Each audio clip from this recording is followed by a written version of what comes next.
This is VSiN at the Track, the road to the Kentucky Derby. Now here's your hosts, Mike Somich and Aaron Halterman. What's going on, everybody? Welcome back in to another episode of VSiN at the Track, road to the Kentucky Derby. I'm Mike Somich. He is Aaron Halterman. And Aaron, stop me if you've heard it before. We got another loaded show for you today, including our first guest, Steve Bick, will be joining us next segment here. We'll be able to ask him what he is hearing on the backside over there at Churchill Downs. We'll talk about the Lexington, the final Kentucky Derby prep. We'll talk a little Thorpedo Anna, who is running back faster than I think either of us expected. And it's draft season, Aaron. You know me. I love drafts. So we're doing a Superfecta long shot draft here in the final segment as well. How you doing here on this fine Friday? Yeah, it really is a loaded show. You're right about that. I'm doing great. Thankful to be here for sure. And listen, we've got company. You know, we've got Steve Bick. Don't embarrass me today, Somich. You got to be on your best behavior, okay? Can you handle it? I'll do my best. I'll try. I'll try not to reference any Inspector Gadget lines here for the entire show if I can pull it off. I'm not sure if I can. Got the daughter into Inspector Gadget. Really excited about it because now I get to enjoy one of those cartoons from my childhood.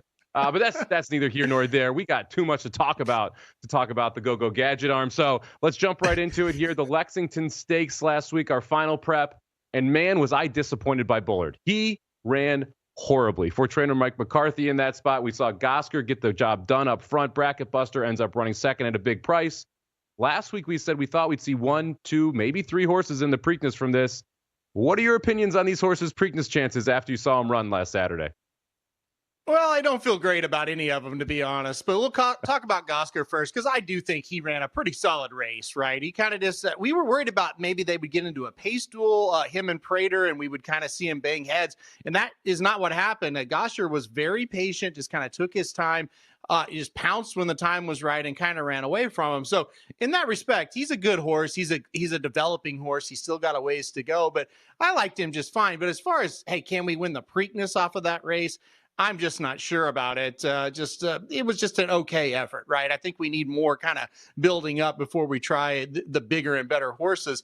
With that being said, Prater was the horse that I kind of thought might kind of stamp himself as a Preakness, contender. And he just simply didn't do much running at all. And he did finish third. I realize that. But look, he kind of had no excuse. When they turned for home, it's like, well, if he's a decent horse, he'll at least kick on, and it's going to take a good horse to beat him. And that really wasn't the case either. So, yeah, listen, going into it, Somich, I really thought we would have 1 to 2 horses that we could take serious for the Preakness. And then coming out of it, it's like, I'm not sure if these horses are ready for that kind of competition just yet. Yeah, I'm not sure I'll take any of them seriously. I still wouldn't be shocked if we have 1 or 2 of them in there. Prater is a horse from Chad Brown. He loves running these type of horses in the Preakness. I'm sure he was a little disappointed in the effort. We'll see if the plan is to run in the Preakness here in about 5 weeks. And then you've got Gosker, who I do think ends up going there. We'll see how much noise Gosker makes if he actually does end up in the field there. Now, we're going to talk about another Preakness prep, the Bathhouse Stakes, an interesting name there, over at Oaklawn a little bit later in the show. That'll be coming in segment 3, as well as a preview of the Elkhorn Stakes from Keeneland. But we got to talk about Thorpedo Anna, who looked absolutely awesome in the Apple Blossom. She just continues to roll on. I'm starting to get those Zenyatta vibes. Not ready to put her at that level yet, but it feels like it's only a matter of time till Kenny McPeek decides to try the boys and possibly the Breeders' Cup Classic at the end of the year. Yeah, I'm with you on that. I'm not ready to call her Zenyatta or Rachel Alexandra or even like a Monomoy girl just yet. And so I am with you there. But look, this is the defending horse of the year who came back, for a 4-year-old season and went to Oaklawn Park. And they said, we're going to run the Azeri and we're going to run in the Apple Blossom. And she did both. Last weekend was the Apple Blossom, a big grade 1 race. And look, they were just very easy efforts that were easy wins. And if you are at that level where you can run kind of your B race because you just don't have to go any faster than that and win races like that, it says something. That's a big deal if you're able to do that. And so that's what she was able to do. Look, I think it's just like last year. She's going to have to raise her game a level when she faces the boys, and if she faces the boys again. And there was kind of speculation last year. I don't know. She may just be a little slow. And then when she faced the better competition, she was able to rise to the challenge, right? And so that's what she's going to have to do again. But nice and easy wins. It's always good if you can run nice and easy and pick up wins, and that's what she's done. Going to have to raise her game, no doubt, but a very, very good start to her 4-year-old season. Yeah, if you were wondering if the apple blossom took much out of her, it didn't. She was back on the track at Churchill Downs today for a workout this morning, so she's already back into training and targeting the La Troyenne Stakes on May 2nd, the undercard in the Kentucky Oaks. So that again tells you she's just rolling along here and did not take too much out of her to be able to win that apple blossom. She loves Saratoga. We saw her try the boys there last year. Do you think the Whitney is the first time that we see her make that step over against the boys?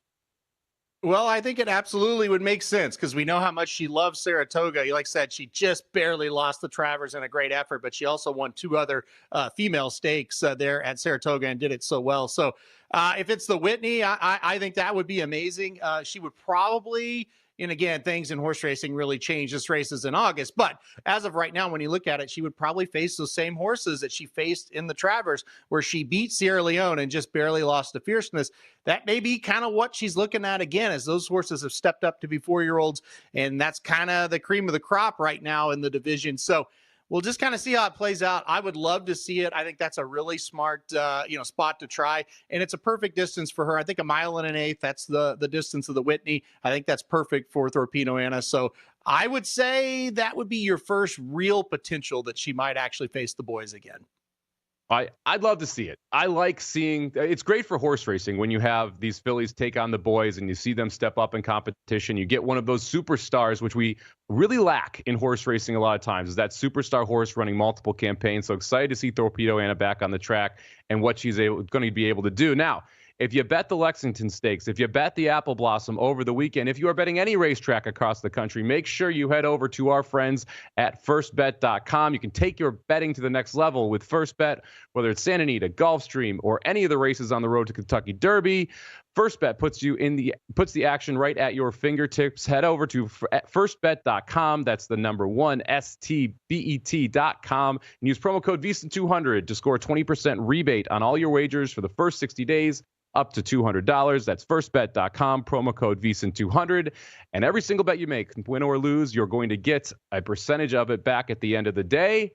Now, Aaron, let's talk Derby news. One of the beauties is that we are going to have news every single week as we do the show leading up to the Kentucky Derby. And this week definitely delivered from a news perspective. First off, River Thames out of the Kentucky Derby. I'm not shocked by this. I thought this was a horse that may matter to the pace a little bit, but in the long run wasn't going to be there right at the end. He surprised River Thames not going to go to Churchill. No, I kind of speculated the same as you. I thought he would be out. This is a horse that I don't think wants to run 1.25 miles the distance of the Kentucky Derby. I think he wants to go more of a mile and a 16th. And I thought it was pretty evident when you watch him go 1.125 miles in the Bluegrass. He just looked tired. So no, I think that's a smart decision. I'm guessing we're going to get into a decision where we think may not be as smart, but River Thames, I think that is a smart decision with him. Yeah, I mean, the next one, you alluded to it. Every year, it seems like someone gets Derby fever, and this year it feels like it's the ownership group of Owen Almighty, who was confirmed out of the Kentucky Derby by his trainer just 2 weeks ago and was confirmed in by ownership here this week with the quote that he's probably just a better horse on the lead. Why does that matter? Welcome to more pace here in the Kentucky Derby. Last time faced East Avenue in the Bluegrass, did not make the lead. And the ownership group, again, specifically referenced that race where they want Owen Almighty up front. Now it's not just East Avenue outside of the Baffert horses that possess early speed in this race. Now you're inserting Owen Almighty as well. We'll say, are you happy that this is an entry? I'm ecstatic because I like some of the closers, so I want the pace here. But what do you make of Owen Almighty getting back into this Derby field? Well, if you watched the show last week, we both assumed he was out, and then I was sitting here saying, "Oh, it's skeptical, but this pace, it could go either way. We'll see." And then when you add him in, and then you add that caveat of what you just said, we're going to the front. The owners are basically saying it's like, I lean towards you a little bit more now. And it's funny how one horse can kind of make that difference, but it's just another. I absolutely need to go to the lead horse, and that is a little bit scary. Here's what I'll say. It's a classic battle between the trainer of Owen Almighty, who does not want to run in the Kentucky Derby, versus the owners who desperately want to run. The owners are not people that have like year after year Kentucky Derby contenders. And that's where it kind of plays in, right? It's like this may be a once in a lifetime thing for these people. I get that. And it would be hard to say no if I had a horse that qualified and then to say, no, we're not going to run. So classic trainer versus owner struggle going on right now. Samich's funny thing is it's been going on for like 2 months. The trainer's been in all the publications saying he's not going to run in the Derby, yet here we are. So yeah, but the pace, it's going to heat up big time with this.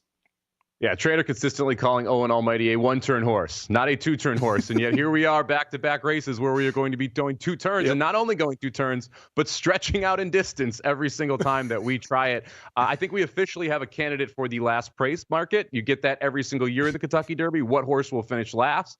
I wouldn't be shocked if Owen Almighty gets wrapped up halfway through the backstretch here after setting a very, very hot tempo out front. Now, what does that mean for everyone trying to get into the Kentucky Derby? Right now, we have 4 horses that I think are interesting outside looking in.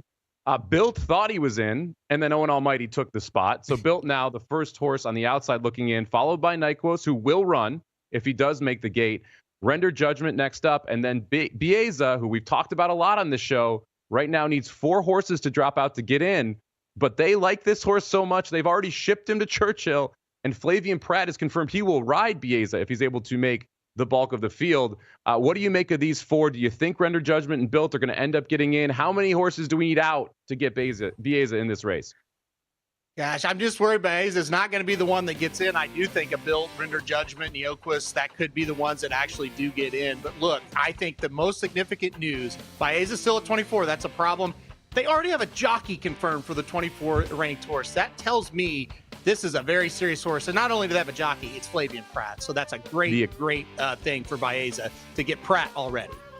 The Eclipse winning jockey will be aboard if he's there. Stick with us here. VSiN at the track. Steve Bick coming up on the other side.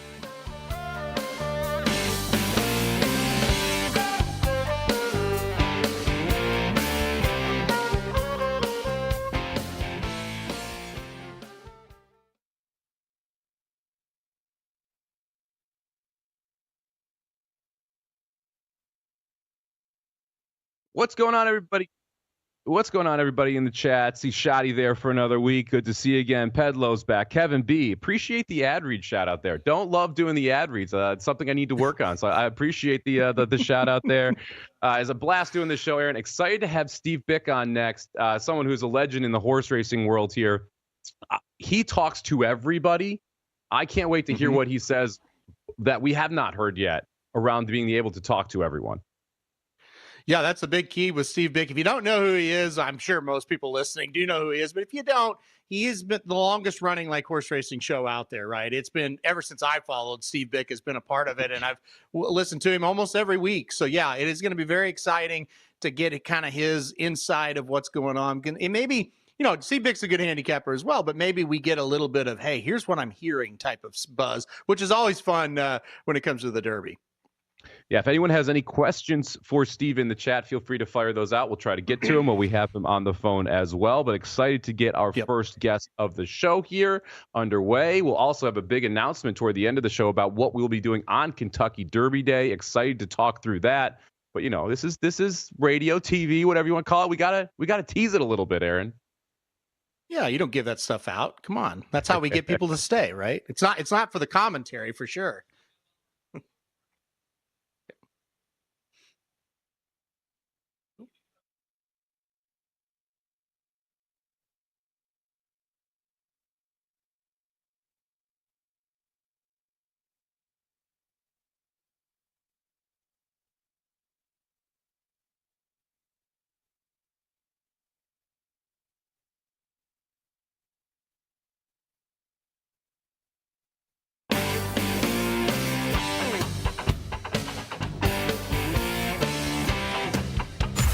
You're tuned in to VSiN at the Track, the road to the Kentucky Derby, right here on VSiN, the sports betting network.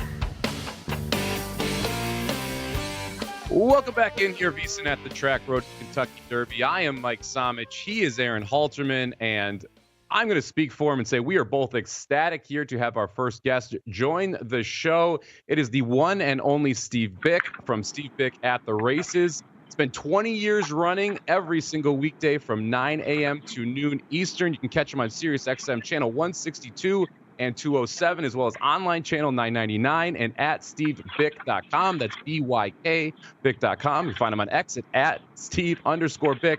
Steve, thank you very much for joining us here. How are you doing on this fine Friday? Mike, I'm doing great on my way to Louisville, and happy to join you. It's always fun having you on the air. Been fortunate enough to be on the show a couple times at NHC, so nice to have you here on this show as well. And it's all about the Kentucky Derby here, just 2 weeks out from the big race. And every year, I always love the storylines that we get at the Kentucky Derby. And this year has no shortage, from the return of Bob Baffert to journalism and what he can do moving forward. What is the favorite storyline that you've had around this Kentucky Derby so far this year? I've got probably the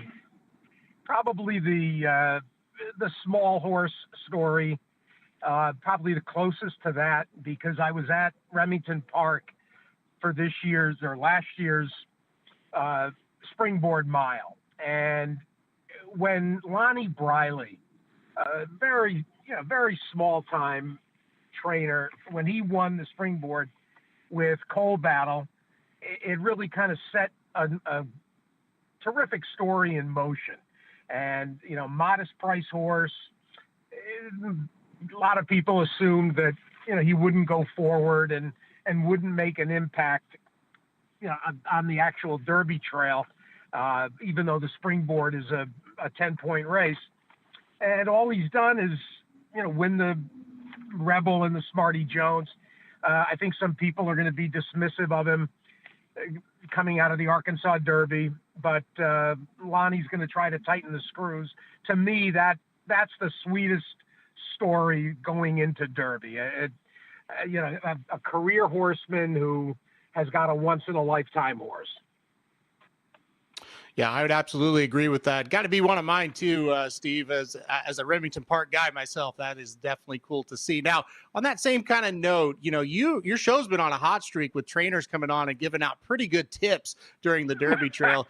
So, kind of on that note, what are some things that you're hearing? Maybe a horse or two you're hearing about that's kind of flying under the radar right now. Well, if you're gonna talk about a trainer that has created a crazy run on the show, it's Steve Asmussen with his Lock of the Week. And about 2 years ago, whenever I've got a chance to have Steve recap a stakes win, we'll look ahead to the horses he's got entered coming up. And given the size of his operation, he'll typically have 12 to 15 horses entered in the coming days. So at some point I said to Steve, how about a lock of the week? Who's most likely to win? And all Asmussen has done over the last 2 years is go 14 for 18. And it's the craziest thing. And he could very easily give 4 to 5 shots, but he typically tries to, pick a horse for everybody that is going to pay a decent number. But it absolutely it may have culminated when he picked his Tastic for the Louisiana Derby, who goes off and wins at 7-1, and that absolutely got everybody, kind of crazed, to have a $17 winner, given out by Steve. But in the meantime, Brad Cox did the same thing. Cox did it with Flood Zone, winning the Gotham. Brendan Walsh this week, yesterday with Clico at Keeneland. So it's gotten kind of infectious.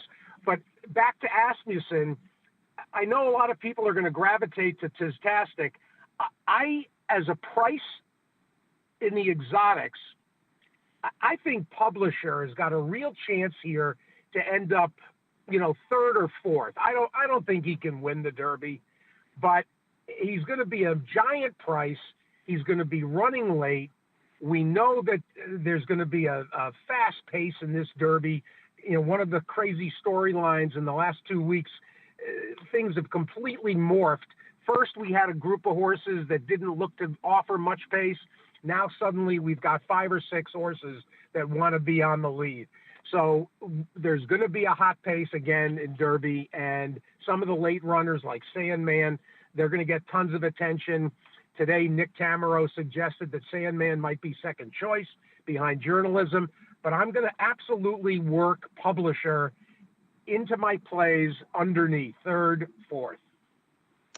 We've got Steve Bick here on the Progressive guest line. And Steve, that is music to Aaron's ears. I know he is a big publisher fan, so he's happy to hear that. I love the fact that trainers, I always talk, there's trainer speak. You don't know if you're getting the full story from them. I love that Steve Asmussen out there trying to really motivate these guys to give out some winners on your show after his run. So that's great news as well. Now, the international horses have been a big buzz story the last few years. We saw Forever Young run second last year. Luxor Cafe is one of those horses that's starting to get some buzz around him, sitting there in the futures market, the fixed odds market, in that 10-1, 11-1 range. What do you expect from the international shippers this year in the Kentucky Derby? This is always a difficult equation. It's become a difficult equation. And, you know, you look at Luxor Cafe, Cafe Pharaoh's brother. I think there's reason to expect that he's a serious contender.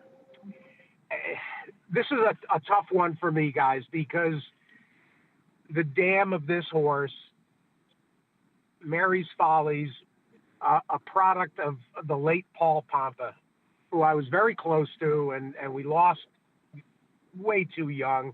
A lot of you will know Paul's name as the principal owner of Big Brown, and this mare has been so productive. It'd be unbelievable if Paul could have an influence on another Derby, you know, via Luxor Cafe.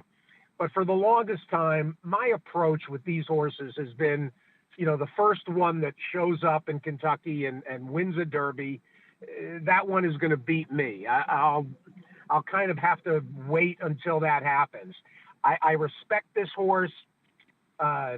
The Magic Man, Joe Marrero, the tremendous international jock that, you know, was basically dominating in Hong Kong for years. Marrero's going to ride. I respect him. I've got to guess that Admire Daytona is okay coming out of the UAE Derby, but that's another avenue that you have to be dismissive of. So I understand, and I know that there's so many people that, you know, that just are in awe of what the Japanese have accomplished in recent years with all of their globe-trotting success. You're gonna have to show me, and I guess then after that I'll change my approach. But I respect Luxor Cafe. I don't see him on the top of any of my tickets. All right, so we've got it all kind of laid out here. Let's go to the quick question here. Who do you like? Who's winning this Derby? Before a pre-draw, we won't hold you to it, but who do you think as of right now, who's winning this thing? Well, I think it's hard. I think it's hard to argue against journalism. You know, the Derby favorite storyline has kind of, you know, whipsawed around in recent years. You know, we went the longest time without a Derby favorite. Then all of a sudden we had a tremendous run of Derby favorites winning. I respect journalism. I was out at Santa Anita for the Santa Anita Derby 2 weeks ago. There's nothing about him that you would, you know, aggressively fight against as a horse that can win this race. The only thing, of course, that makes you hesitate, the price, right? I mean, you just don't want the price. It's always tough to back a favorite in the Derby, Steve. Thank you very much for joining us here. Really appreciate it, Steve, and safe travels there to Churchill Downs. I appreciate it, Michael. Hope to get you guys on Derby week. Sounds great, Steve. Love to do it there. That was Steve Bick, the man, the myth, the legend. 20 years of Steve Bick at the races, celebrating this year in 2020. You can find him on X over at Steve_Bick. You can find his show every weekday from 9 a.m. to noon Eastern on SiriusXM channel 162, channel 207, and online channel 999, as well as at SteveByk.com. Super happy to have Steve on here. You mentioned it. Gets a ton of inside information. He's talking to trainers, jockeys, owners every single day over on his show. Now stick with us here at VSiN at the track, Road to Kentucky Derby. We'll be right back prepping two of the races from this upcoming weekend.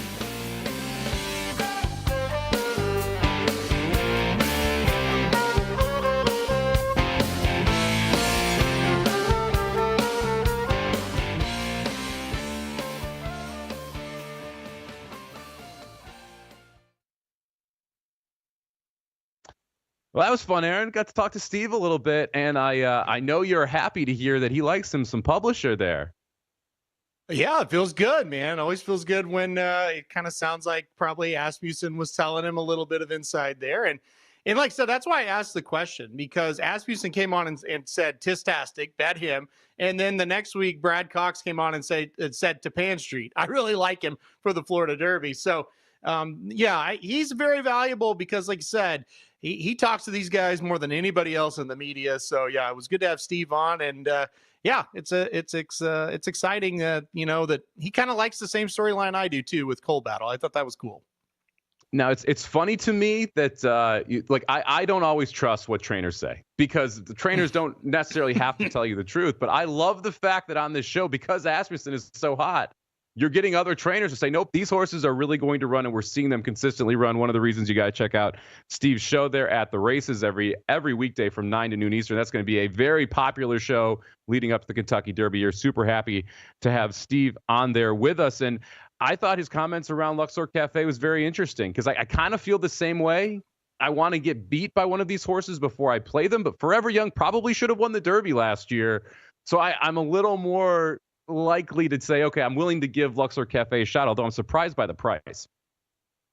100%. I just don't think he's Forever Young. And if Forever Young couldn't come over here and do it, I just don't know that he can. So that's my worry. And by the way, a lot of trainers lie. Steve Asmussen has always been honest with me. So just say that.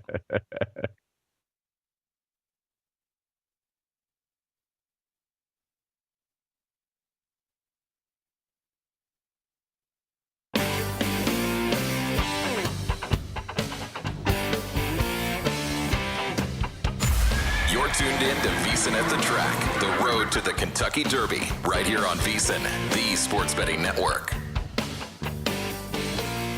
Welcome back in here, VSiN at the Track, road to Kentucky Derby. I'm Mike Somich. He's Aaron Halterman, and we've got a couple races to preview from this upcoming weekend here. Thank you to everybody who's joining us over at VSiN Live on the YouTube channel. You can check out the replay, channel 158 on SiriusXM Saturday morning. Also be on VSiN proper over on YouTube.com and all of the terrestrial radio stations that cover us around the country. Appreciate everybody for joining us, however you may be doing so. And Aaron, we talked about a Preakness prep last weekend. Let's head into another one here this weekend. We've got the Bathhouse Stakes over at Oaklawn Park. It's going to be the 6th race on the Oaklawn card, 1 1/8 on the dirt. Your favorites on the outside, Instant Replay, 4 to 5, on the morning line for Brad Cox. Are you going to try and beat Instant Replay, or are we trying to cold exactly here? What's your focus? Yeah, I'm not going to try to beat Instant Replay in this spot. I think he's pretty well meant for this one today. So when you kind of look at what Instant Replay has been able to do so far in his career, he was kind of a little bit of an inconsistent horse, slow starter, if you will. But his last 2 races have been pretty darn sharp. Won an allowance race down at Fairgrounds and looked so good they tried the Louisiana Derby. And I think with just a little more seasoning, a little more stakes competition, I think this horse would have been able to finish up even better than he did. But that being said, he was 3rd, beaten 2 1/4. So he was right there with those horses. So I thought it was a really good race. I think he's starting to kind of put together a little bit of a resume that goes, you know what? He maybe was a little bit slow to learn. He was a little bit inconsistent, but he's starting to get consistency. He's starting to start to see him blossom. So here we are again, where another week where I'm like, yeah, I think this could be a Preakness contender. Last week, it didn't really work out that way. This week, I'm kind of optimistic again. I think Instant Replay, the 7 horse, is going to be really tough. So I'm taking the chalk here. I do like Instant Replay quite a bit in this spot. We'll have to tune into Steve Bick at the races, see if Brad Cox mentions this horse and gives him out as a winner, although price is a little bit shorter. Now, when I look at Instant Replay, what jumps off the page to me is those last 2 races, which are very good. However, 2 back, 6-horse field, half-mile point, 6th place, 8 lengths back, dead last. The Louisiana Derby, 10-horse field, half-mile point, 10th place, 12 lengths back, dead last. You're going to need pace here in this spot. I do think there's enough pace that can materialize for Instant Replay to be able to close ground. You've got the 4 Tis Secure that I think is going to be out front. Him on the rail, very, very fast as well. So you've got some pace in here to chase. That, to me, is the biggest question from Instant Replay. I do like Instant Replay in this spot nonetheless. I do think he gets the pace to chase. So if I'm betting this race, Aaron, I'm looking for a cold exacta. Do you like a price in second that we could put underneath Instant Replay?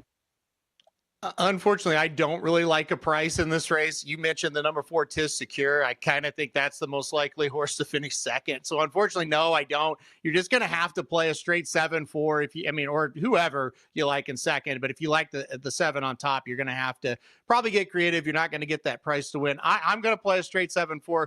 Tis Secure, the oddest move I've ever made. I want to ask you about this because Tis Secure, a Bob Baffert trainee who broke his maiden on debut and looked pretty sharp doing it.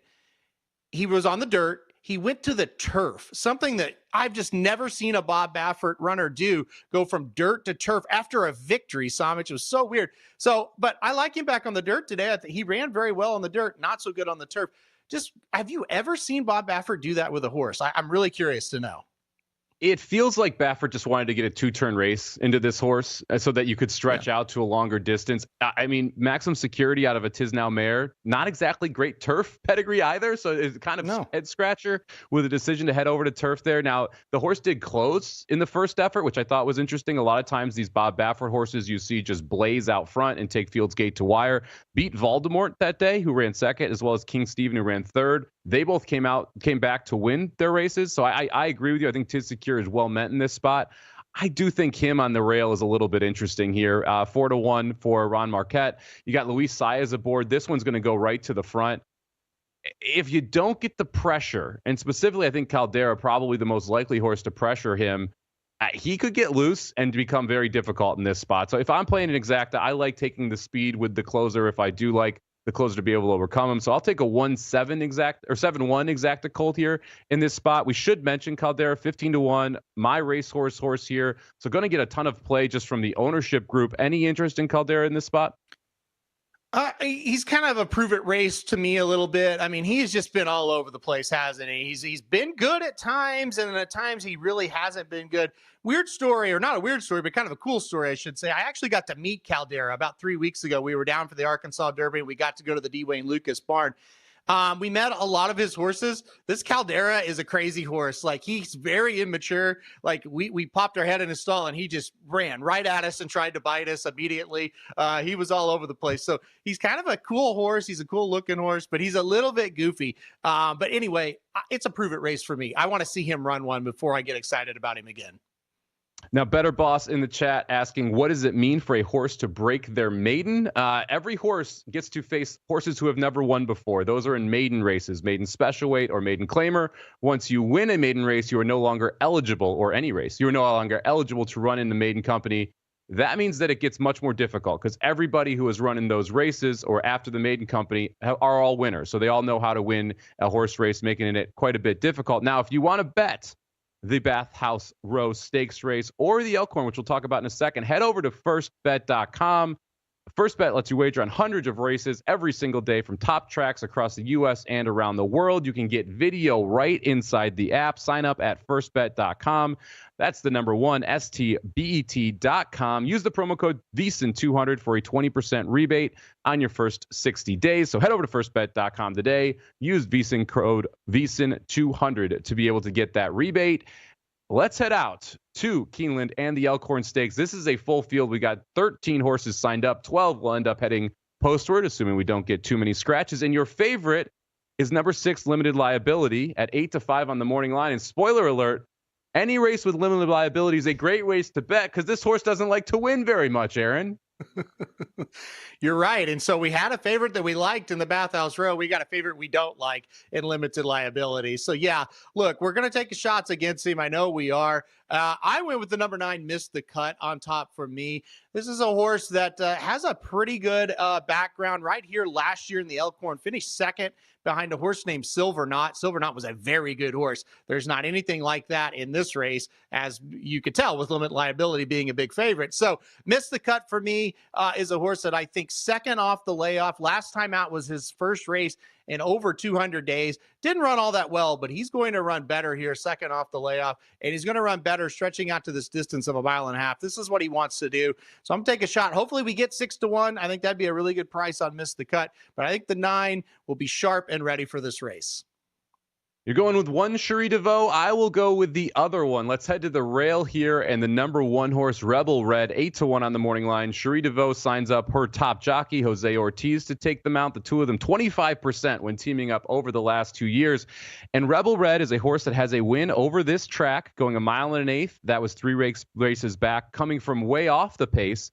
The next race out faced limited liability, ended up losing by a nose in that spot at Aqueduct when on the front end. So you know this horse is versatile, can be up close, can be further back, was last seen in a grade 2 race out at Fairgrounds.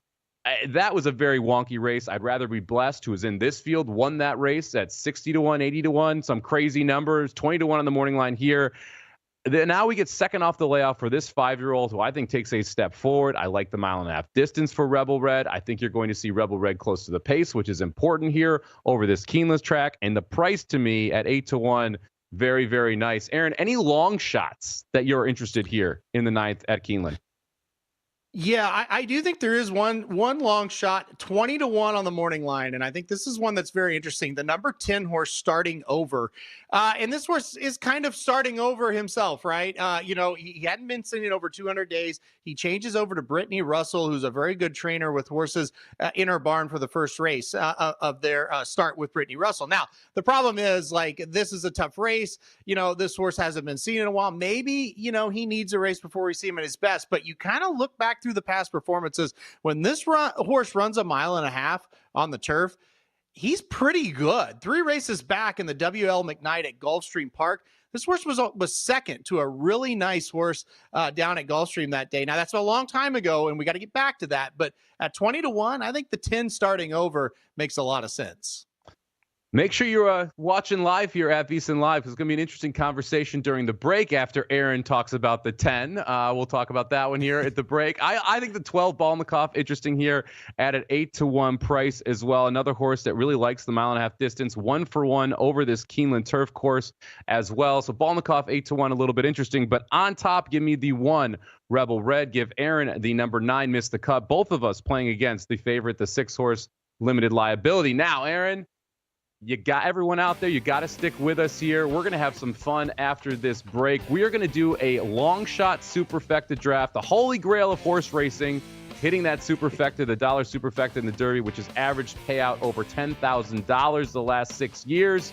I think this year could be another one. And coming up after the break here, we will talk about our favorite long shots for that Superfecta Derby bet. Stick with us here. VSiN at the track, road to Kentucky Derby.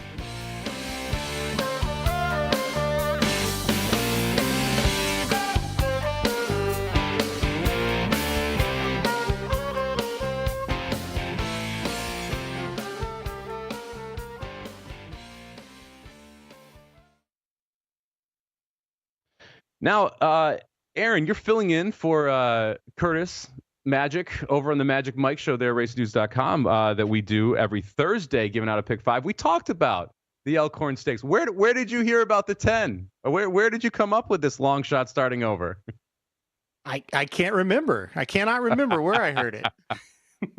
I like Starting Over too. I actually talked about the 10 quite a bit of length there last time, or yesterday when we were on the Race Dudes YouTube channel. I think this is a really interesting horse going that 1.5 miles, especially at the price. You could do a lot worse than with a 20-1 shot here. Brittany Russell picking up for Mike Maker. This is a horse that loves the distance and likes the track. As I agree with you. I think Starting Over very interesting there at 20-1. Yeah, look, I mean, I listen to you when you speak, believe it or not. And I was listening when we were on the show yesterday, and I thought, you know what, that he makes a lot of sense, some of those points you were making. So I think he is a horse, like if he wins, both of us are probably going to look at each other like we should have done something more with him. You know what I mean? Like he is that type that he could really make you mad, because you want to try to maximize when you got a horse you like that. So we'll see. First off the layoff, that's the big question mark. It is. Now, we mentioned we're both against limited liability on top. I think it's important for us to at least note, this is a horse that does love to hit the board, just doesn't like to win. The only win in the last 2 years, coming in at 2 mile and 1/16th, not a normal distance there, win at Kentucky Downs going gate to wire. Limited liability, you kind of have to use in the tries and the supers, but no interest in putting that horse on top. Do you agree? Agree. Yeah, I totally agree with that. He is a horse that gets second and third, just way too much to play for a pick 3, pick 5, whatever.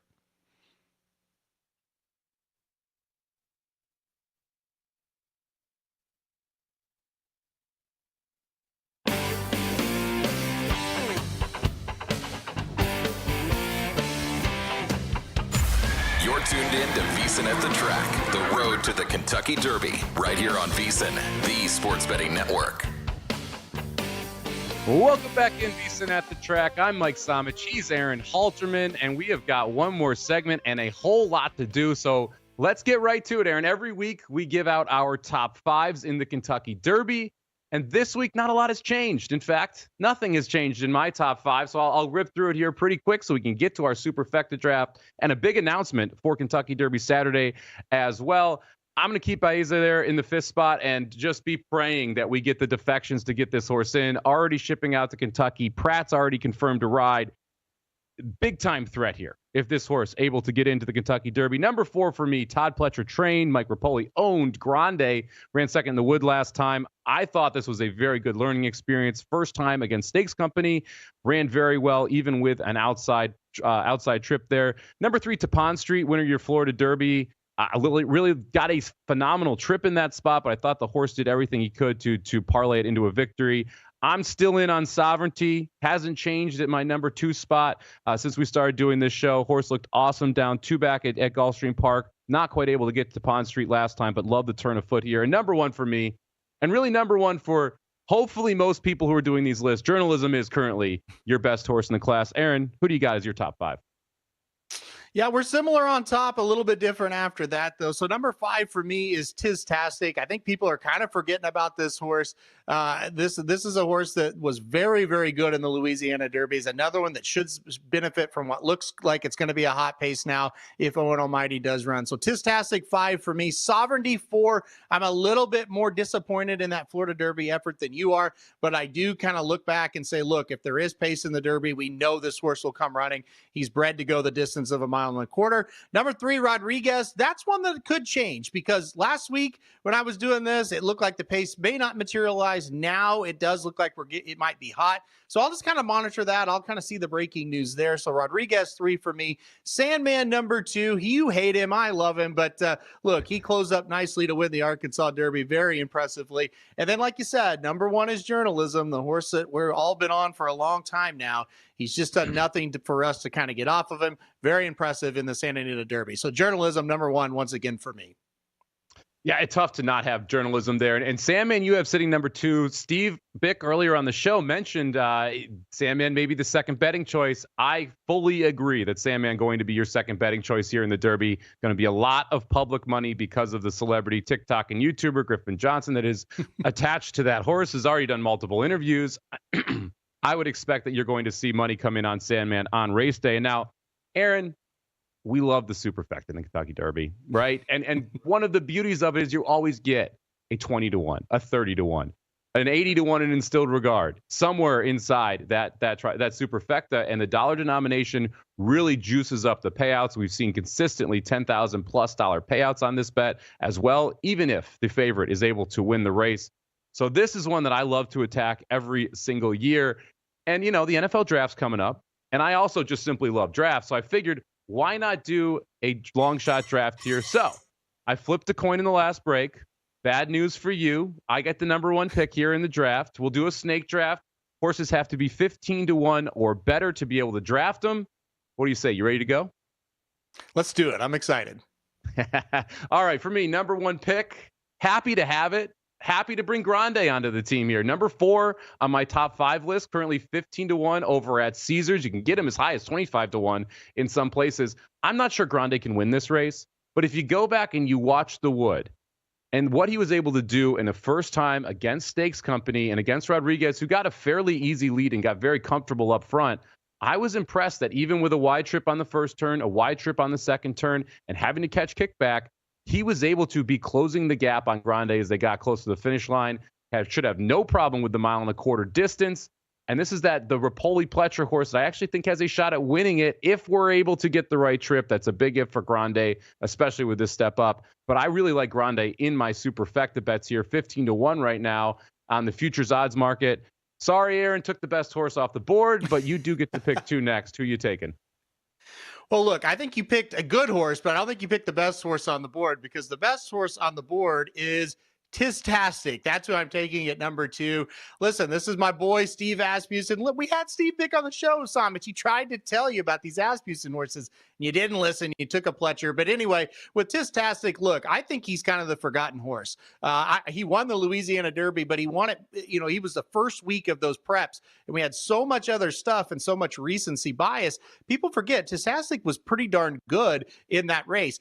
Oddly enough, horses that run well on the turf usually run well on the Churchill Downs dirt. Guess what? Tistastic is a good horse on the turf. He's 2 for 2, believe it or not. Hard to believe he hasn't been back on that surface since. But anyway, at 20-1 right now, I think he makes a ton of sense. I think he's going to close up nicely. So give me Tistastic at number 2. All right. Okay, pick. I don't hate Tistastic. You know that this horse can close into a pace, and it does seem like we're going to get quite of a pace. You've taken one Asmussen, not a surprise because you're Aaron Halterman. We know your love and affinity for Steve Asmussen. You get the number 3 pick. Who are you taking here? Well, what's better than one Asmussen? 2 Asmussen, Samich. Publisher. Give me the maiden. That's right. Again, it's weird that Steve Bick and I see so much alike here, but we just love Steve Asmussen because why? He just gives out winners, and we like that. So anyway, publisher for me here for the 3rd pick, 2nd pick for me, 3rd pick overall. Look, I look at this horse and I say, do I think he has a chance to win this race? No, I absolutely do not. He's not going to break his maiden on Kentucky Derby Day. That would be shocking. But what does this horse do? He sits at the back, he waits for the pace to melt down, and he passes tired horses. That's a winning formula for the Superfecta, in my opinion. 3rd, 4th, I don't think you leave this horse off because he's proven he can do it. Has he proven he can win? No. But does he get 2nd and 3rd in big races? Yes, he absolutely does. So give me publisher at number 3 to pick up the pieces late. Yeah, I would be surprised. I don't like the Asmussen horses as much as you do, but again, 30-1 and a horse that you're trying to slot into that 3rd or 4th spot, I don't disagree with at all. For me here, I get 2 picks on the turnaround. 4th pick overall, give me the Handicap Road, the Bob Baffert with the best chance to win the Derby here, 40-1 on the board. Handicap Road doesn't need the lead. And we've seen him run well in multiple spots, not be able to get the win, but be able to finish in that top 3, top 4 spot. That's what we're looking for in a Superfecta here. A horse that's not going to stop, that's a big price, that can hit the board. I think that's what Handicap Road is. And then I get 2 picks, so I'll take Final Gambit, who unfortunately has become the wise guy horse somehow in this whole thing. 25-1 right now on the board. It's the Brad Cox trainee that won the Jeff Ruby Stakes over at Turfway Park last time. You mentioned how horses that run well on turf, run well on synthetic, do well over this dirt track at Churchill. Well, guess what? That's exactly what we saw from Final Gambit last time out. He came flying on the outside to be able to stamp his ticket to this Kentucky Derby. Another closer here that I think can make some noise, especially with a hotter pace, and run up into that 3rd or 4th spot. I don't think Final Gambit wins, but I do think Final Gambit has a pretty good shot at hitting the board. So for me, Grande first pick 15-1, Handicap Road pick number 4, my 2nd pick 40-1, and Final Gambit pick number 5, 25-1 for me. Aaron Halterman, close us out. You can't pick an Asmussen. You already took both of them. Is there anything left for you here? Yeah, it's getting a little bit slim now. There's no doubt about it. Handicap Road, you just can't get off that horse. All right, so last pick here. Oh, man. Okay, you like Final Gambit. Give me Flying Mohawk, the horse that was behind Final Gambit last time out. You talked about another horse with turf on the resume, and a horse that I think will kind of just be what the theme of this whole kind of draft has been. Drop back, try to make one run. I kind of like Flying Mohawk as a horse in general. Now, do I really love him for the Derby? No, not really. But it's a 3rd pick in a Superfecta draft where we got to draft horses over 20-1. I think he's kind of the last one that kind of makes sense that I had circled for this draft. Like I said, drop back. Hope you get lucky. Hope you get a decent enough trip. And just hope you can close well enough to kind of pass those tired horses. So, yeah, give me Flying Mohawk, a horse that I think is getting better. And I think no matter what he does on Derby Day, kind of keep an eye out for this horse. He's a pretty decent horse. Yeah, Flying Mohawk 66-1 on the board. They're never going to talk you off a 66-1 shot. Now, Aaron, we've got some big news here. So we've got to at least cover the breaking news around VSiN at the track. We are going to be live on Kentucky Derby Saturday, 4 o'clock Eastern to 7 o'clock Eastern over on Mad Dog Sports Radio, as well as on the Sirius XM channel 158 for the VSiN channel as well. So you'll be able to catch us on the Kentucky Derby Saturday leading up to the Kentucky Derby. It's going to be an absolute blast. Can't wait to be on both of those channels. You can catch us on YouTube TV as well. So make sure you stay with us here on Kentucky Derby Saturday, 4 to 7 Eastern. And next week, we're going to have another guest, the Bear, Chris Felica, going to join us as well. He was on Money Moves this week, talked a little bit about his Kentucky Derby betting strategies. We'll cover that next week with him live. But I'm excited to have Chris on the show as well. A lot going on here for VSiN at the Track, Aaron. It's awesome. Yeah, great guest. 2 weeks in a row, we're getting great guests. That is awesome. And yeah, could not be more excited and thankful to be on Kentucky Derby Day. That is going to be a blast. Thank you for joining us, everybody out there. No matter how you caught us, we really appreciate it. This is VSiN at the Track, road to the Kentucky Derby.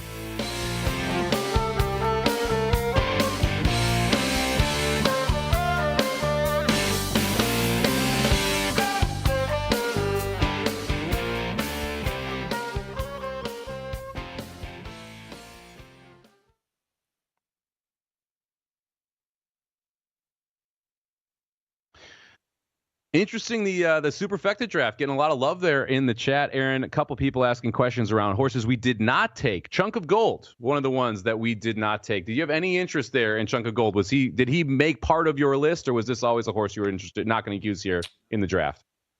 I wanted those Asmussen horses first, and then Chunk of Gold, Flying Mohawk, they were kind of in that same vein. Yeah, listen, Chunk of Gold, there's so many horses that are exactly the same.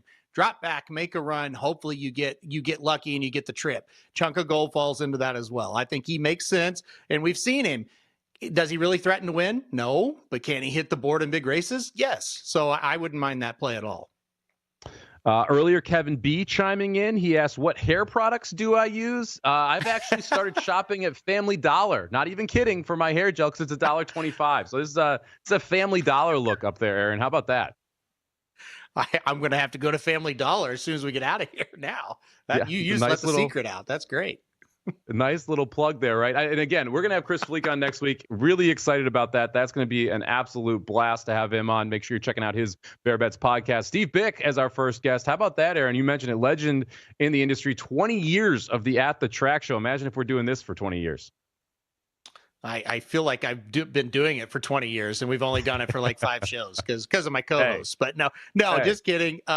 It was cool to have him on. That's a guy I listened to when I first started, before I was even like doing the website or anything like that. I listened to Steve Bick. So that was a thrill to have him on for sure.